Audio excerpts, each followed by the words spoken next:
যথাযোগ্য রাষ্ট্রীয় মর্যাদায় সুদানে সন্ত্রাসী হামলায় সেনাবাহিনীর শহীদ ৬ বাংলাদেশি শান্তিরক্ষীর দাফন সম্পন্ন হয়েছে। এর আগে তাদের মরদেহ নিজ গ্রামের বাড়িতেই নিয়ে যাওয়া হয়। এ সময় সেখানে দেখা দেয় শোকাবহ পরিবেশ। সকালে ঢাকা সেনানিবাসের কেন্দ্রীয় মসজিদে রাষ্ট্রীয় মর্যাদায় নিহত সেনা সদস্যদের নামাজে জানাজা অনুষ্ঠিত হয়।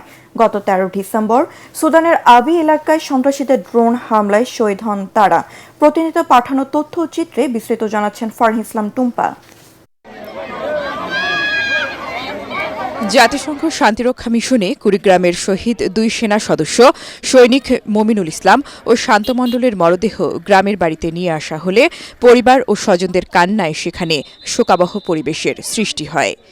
একই জেলার রাজারহাটের ছাটমাধাইয়ের মণ্ডলপাড়ায় সৈনিক শান্তমণ্ডলের মরদেহ নেওয়া হলে সেখানেও হৃদয় বিদারক দৃশ্যের অবতারণা হয়।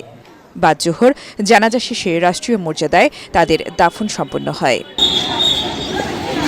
অনেক স্বপ্ন নিয়ে মাত্র ১ মাস ৭ দিন আগে শান্তিরক্ষা মিশনে যোগ দিতে দেশ ছাড়েন কিশোরগঞ্জের পাকুন্দিয়া উপজেলার জাঙ্গালিয়া ইউনিয়নের তারাকান্দি গ্রামের মেসওয়েটার জাহাঙ্গীর আলম। কিন্তু সন্ত্রাসীদের ড্রোন হামলায় শেষ হয়ে গেল সবকিছু।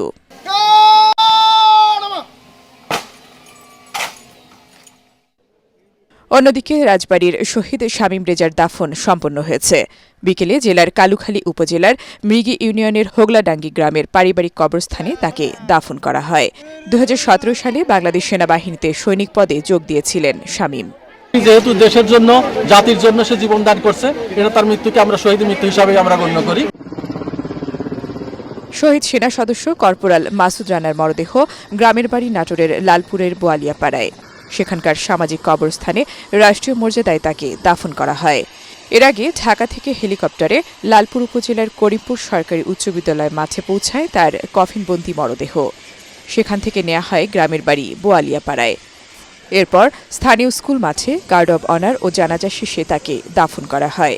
২০০৬ সালে বাংলাদেশ সেনাবাহিনীতে যোগ দিয়েছিলেন কর্পোরাল মাসুদ রানা।